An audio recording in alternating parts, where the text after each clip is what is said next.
हमने सोचा कि अध्याय 20 श्री काका साहिब की नौकरानी द्वारा श्री दासगणु की समस्या का विलक्षण समाधान। अद्वितीय शिक्षा पद्धति ईशोपनिषद की शिक्षा। श्री काका साहिब की नौकरानी द्वारा श्री दासगणु की समस्या किस प्रकार हल हुई, इसका वर्णन हेमाडपंत ने इस अध्याय में किया है। प्रारंभ। श्री साईं मूलतः निराकार थे, परंतु भक्तों ने प्रेम वशी व साकार रूप में प्रकट हुए। माया रूपी अभिनेत्री की सहायता से इस विश्व की वृत्त नाट्यशाला में उन्होंने एक महान अभिनेता के सदृश अभिनय किया। आओ श्री साईं बाबा का ध्यान व स्मरण करें और फिर शिरडी चलकर ध्यान पूर्वक मध्याह्न की आरती के पश्चात का कार्यक्रम देखें। जब आरती समाप्त हो गई तब श्री साईं बाबा ने मस्जिद से बाहर आकर एक किनारे खड़े होकर बड़ी करुणा तथा प्रेम के साथ भक्तों को उदी वितरण की। भक्तगण भी उनके समक्ष खड़े होकर उनकी ओर निहार कर चरण छूते उदी वितरण का आनंद लेते थे। बाबा दोनों हाथों से भक्तों को उदी देते और अपने हाथ से उनके मस्तक पर उदी का टीका लगाते थे। बाबा के हृदय में भक्तों के प्रति असीम प्रेम था। वह भक्तों को प्रेम से संबोधित करते, ओ भाऊ अब आओ भोजन करो, अन्ना तुम भी अपने घर जाओ, बापू तुम भी जा और भोजन कर। इस प्रकार प्रत्येक भक्त से संभाषण करते हुए उन्हें घर लौटाया करते थे। आहा क्या दिन थे वह जो अस्त हुए, ऐसे कि फिर भी इस जीवन में कभी ना मिले। यदि तुम कल्पना करो तो अभी भी उस आनंद का अनुभव कर सकते हो। अब हम साईं की आनंदमय मूर्ति का ध्यान कर नम्रता, प्रेम और आदरपूर्वक उनकी चरण वंदना का इस अध्याय की कथा आरंभ करते हैं। ईशोपनिषद। एक समय श्री दासगणु ने ईशोपनिषद पर टीका लिखना प्रारंभ किया। वर्णन करने से पूर्व उपनिषद का संक्षिप्त परिचय भी देना आवश्यक है। इसमें वैदिक संहिता के मंत्रों का समावेश होने के कारण इसे मंत्रोपनिषद भी कहते हैं और साथ ही इसमें यजुर्वेद के अंतिम अध्याय का अंश सम्मिलित होने के कारण यह वार्ष्णेय संहितोपनिषद के नाम से भी प्रसिद्ध है। वैदिक संहिता का समावेश होने के कारण इसे उन अन्य उपनिषदों की अपेक्षा श्रेष्ठ माना जाता है जो कि ब्राह्मण और आर्णिक अथवा मंत्र और धर्म इन विषयों में विवरणात्मक ग्रंथ की कोटि में आते हैं। इतना ही नहीं, अन्य उपनिषद तो केवल ईशोपनिषद में वर्णित गूढ़ तत्वों पर आधारित टीकाएं हैं। पंडित सातवलेकर द्वारा रचित बृहदारण्यक उपनिषद एवं ईशोपनिषद की टीका प्रचलित टीकाओं में सबसे श्रेष्ठ मानी जाती है। Professor R.D. रानाडे का कथन है कि ईशोपनिषद एक लघु उपनिषद होते हुए भी उसमें अनेक विषयों का समावेश है जो एक असाधारण अंतर्दृष्टि प्रदान करता है। इसमें केवल 18 श्लोकों में ही आत्म तत्व वर्णन, एक आदर्श संत की जीवनी जो आकर्षण और कष्टों के संसर्ग में भी अचल रहता है, कर्म योग के सिद्धांतों का प्रतिबिंब जिसका बाद में सूत्रीकरण किया गया तथा ज्ञान और कर्तव्य के पोषक तत्वों का वर्णन है, जिसके अंत में आदर्श, चमत्कारिक और आत्मा संबंधी गूढ़ तत्वों का संग्रह है। इस उपनिषद के संबंध में संक्षिप्त परिचय से स्पष्ट है कि इसका प्राकृत भाषा में वास्तविक अर्थ सहित अनुवाद करना कितना दुष्कर कार्य है। श्री दासगणु ने ओभी छंदों में अनुवाद तो किया, परंतु उसके साथ तत्व को ग्रहण न कर सकने के कारण उन्हें अपने कार्य में संतोष न हुआ। इस प्रकार असंतुष्ट होकर उन्होंने कई अन्य विद्वानों से शंका निवारणार्थ परामर्श और वाद विवाद भी किया, परंतु समस्या पूर्ण जटिल ही बनी रही। संतोषजनक भावार्थ करने में कोई भी सफल न हो सका। इसी कारण श्री दासगणु बहुत ही असंतुष्ट हुए। केवल सतगुरु ही अर्थ समझाने में समर्थ। यह उपनिषद वेदों का महान विवरणात्मक सार है। इस अस्त्र के प्रयोग से जन्म मरण का बंधन छिन्न भिन्न हो जाता है और मुक्ति की प्राप्ति होती है। अतः श्री दासगणु को विचार आया कि जिसे आत्म साक्षात्कार हो चुका हो, केवल वही इस उपनिषद का वास्तविक अर्थ कर सकता है।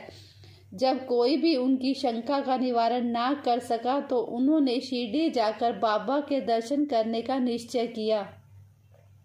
जब उन्हें शिरडी जाने का शुभ अवसर प्राप्त हुआ तो उन्होंने बाबा से भेंट की और चरण वंदना करने के पश्चात उपनिषद में आई हुई कठिनाइयां उनके समक्ष रखकर उनसे हल करने की प्रार्थना की। श्री साईं बाबा ने आशीर्वाद देकर कहा, चिंता करने की कोई आवश्यकता नहीं है, उसमें कठिनाई ही क्या है। जब तुम लौटोगे तो विलेपाला में काका दीक्षित की नौकरानी तुम्हारी शंका का निवारण कर देगी। उपस्थित लोगों ने जब यह वचन सुने तो वह सोचने लगे कि बाबा केवल विनोद ही कर रहे हैं। कहने लगे कि क्या एक अशिक्षित नौकरानी भी ऐसी जटिल समस्या हल कर सकती है। परंतु दासगणों को तो पूर्ण विश्वास था कि बाबा के वचन कभी असत्य नहीं हो सकते, क्योंकि बाबा के वचन तो साक्षात ब्रह्मा वाक्य ही है। काका की नौकरानी बाबा के वचनों में पूर्ण विश्वास कर वह शिरडी से विलेपाला में पहुंचकर काका दीक्षित के यहाँ ठहरे। दूसरे दिन दासगणों सुबह की मीठी नींद का आनंद ले रहे थे, तभी उन्हें एक निर्धन बालिका के सुंदर गीत का स्पष्ट और मधुर स्वर सुनाई पड़ा। गीता का मुख्य विषय था एक लाल रंग की साड़ी। वह कितनी सुंदर थी, उसकी जरी का आंचल कितना बढ़िया था, उसके छोर और किनारे कितने सुंदर थे इत्यादि। उन्होंने वह गीत अति रुचिकर प्रतीत हुआ। इस कारण उन्होंने बाहर आकर देखा कि वह गीत एक बालिका नाम्या की बहन, जो काका साहिब दीक्षित की नौकरानी है, गा रही है। बालिका बर्तन मांज रही है और केवल एक फटे कपड़े से तन ढके हुए थी। इतनी दरिद्र परिस्थिति में भी उसकी प्रसन्न मुद्रा देखकर श्री दासगणु को दया आ गई। दूसरे दिन श्री दासगणु ने श्री एम.वाई. प्रधान से उस निर्धन बालिका को एक उत्तम साड़ी देने की प्रार्थना की। जब राव बहादुर एम.वाई. प्रधान ने उस बालिका को एक धोती का जोड़ा दिया, तब एक क्षुधा पीड़ित व्यक्ति को जैसे भाग्यवश मधुर भोजन प्राप्त होने पर प्रसन्नता होती है, वैसे ही उसकी प्रसन्नता का पारावार ना रहा। दूसरे दिन उसने नई साड़ी पहनी और अत्यंत हर्षित होकर नाचने कूदने लगी और अन्य बालिकाओं के साथ वह फुगड़ी खेलने में मगन रही। अगले दिन उसने नई साड़ी संभालकर संदूक में रख दी और बहुत फटे पुराने कपड़े पहनकर आई, फिर पिछले दिनों के समान ही प्रसन्न दिखाई दी। यह देखकर श्री दासगणु को दया का आश्रय में परिणत हो गई।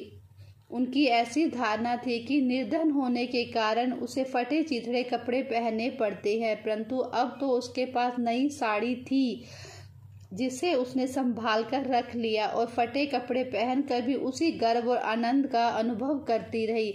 उसके मुख पर दुख का या निराशा का कोई निशान भी नहीं रहा। इस प्रकार उन्हें अनुभव हुआ कि दुख और सुख का अनुभव केवल मानसिक स्थिति पर निर्भर है। इस घटना पर गूढ़ विचार करने के पश्चात वह इस निष्कर्ष पर पहुंचे कि भगवान ने जो कुछ दिया है उसी में समाधान वृत्ति रखनी चाहिए और यह निश्चय पूर्वक समझना चाहिए कि वह सब चराचर में व्याप्त है। जो भी स्थिति उसकी दया से प्राप्त है वह अपने लिए अवश्य ही लाभप्रद होगी। इस विशिष्ट घटना में बालिका की निर्धनावस्था, उसके फटे पुराने कपड़े और नई साड़ी देने वाला तथा उसकी स्वीकृति देने वाला, यह सब ईश्वर द्वारा ही प्रेरित था। श्री दासगणु को उपनिषद के पाठ की प्रत्यक्ष शिक्षा मिल गई, अतः जो कुछ अपने पास है उसी में समाधान वृत्ति माननी चाहिए। सार यह है कि जो कुछ होता है सब उसी की इच्छा से नियंत्रित है, अतः उसी में संतुष्ट रहने में हमारा कल्याण है। अद्वितीय शिक्षा पद्धति। उपयुक्त घटना से पाठकों को विदित होगा कि बाबा की पद्धति अद्वितीय और अपूर्व थी। बालक शिरडी के बाहर कभी नहीं गए, परंतु फिर भी उन्होंने किसी को मछिंद्रगढ़, किसी को कोल्हापुर, किसी को सोलापुर साधनाओं के लिए भेजा, किसी को दिन में, किसी को रात्रि में दर्शन दिए, किसी को काम करते हुए, किसी को निद्रावस्था में दर्शन दिए और उनकी इच्छाएं पूर्ण की। भक्तों को शिक्षा देने के लिए उन्होंने कौन कौन सी युक्तियां काम में लाई, इसका वर्णन करना असंभव है। इस विशेष घटना में उन्होंने श्री दासगणु को विलेपाला भेजकर वहां उनकी नौकरानी द्वारा समस्या हल कराई। जिनका ऐसा विचार हो कि श्री दासगणु को बाहर भेजने की अवस्था ही क्या थी, क्या वह स्वयं नहीं समझा सकते थे? उनसे मेरा कहना है कि बाबा ने उचित मार्ग ही अपनाया, अन्यथा श्री दासगणु किस प्रकार एक अमूल्य शिक्षा उस निर्धन नौकरानी व उसकी साड़ी द्वारा प्राप्त करते, जिसकी रचना स्वयं साईं ने की थी। ईशोपनिषद की शिक्षा। ईशोपनिषद की मुख्य देन नीति शास्त्र संबंधी उपदेश है। हर्ष की बात है कि इस उपनिषद की नीति निश्चित रूप से आध्यात्मिक विषयों पर आधारित है, जिसका इसमें वृत्त रूप से वर्णन किया गया है। उपनिषद का प्रारंभ यहीं से होता है कि समस्त वस्तुएं ईश्वर से ओतप्रोत है। यह आत्म विषयक स्थिति का भी एक उप सिद्धांत है, और जो निधि संबंधी उपदेश उससे ग्रहण करने योग्य है यह है कि जो कुछ इस कृपा से प्राप्त है उसमें ही आनंद मानना चाहिए और दृढ़ भावना रखनी चाहिए कि ईश्वर ही सर्वशक्तिमान है, और इसलिए जो कुछ उसने दिया है वही हमारे लिए उपयुक्त है। यह भी उसमें प्राकृतिक रूप से वर्णित है कि प्राय धन की तृष्णा की प्रवृत्ति को रोकना चाहिए। सारांश यह है कि अपने पास जो कुछ है उसी में संतुष्ट रहना, क्योंकि यही ईश्वर की इच्छा है। चरित्र संबंधी द्वितीय उपदेश है यह है कि कर्तव्य को ईश्वरेच्छा समझते हुए जीवन व्यतीत करना चाहिए, विशेषतः उन कर्मों को जिनकी शास्त्र में वर्णित किया गया है। इस विषय में उपनिषद का कहना है कि आलस्य से आत्मा का पतन हो जाता है। इस प्रकार निरपेक्ष कर्म करते हुए जीवन व्यतीत करने वाला ही अकर्मण्यता के आदर्श की प्राप्त कर सकता है। अंत में कहा है कि सब प्राणियों को अपने ही आत्म स्वरूप समझता है, तथा जिस समस्त प्राणी को पदार्थ आत्म स्वरूप हो चुके हैं उसी मोह कैसे उत्पन्न हो सकता है? ऐसे व्यक्ति को दुख का कोई कारण नहीं हो सकता। सर्वभूतों में आत्म दर्शन न कर सकने के कारण भिन्न भिन्न प्रकार के शोक, मोह और दुखों की वृद्धि होती है। जिसके लिए सब वस्तुएं आत्म स्वरूप बन गई हों, वह अन्य सामान्य पुरुषों का छिंद्रावेशन क्यों करे? श्री सतगुरु साईनाथ परम वस्तु शुभ भवतु।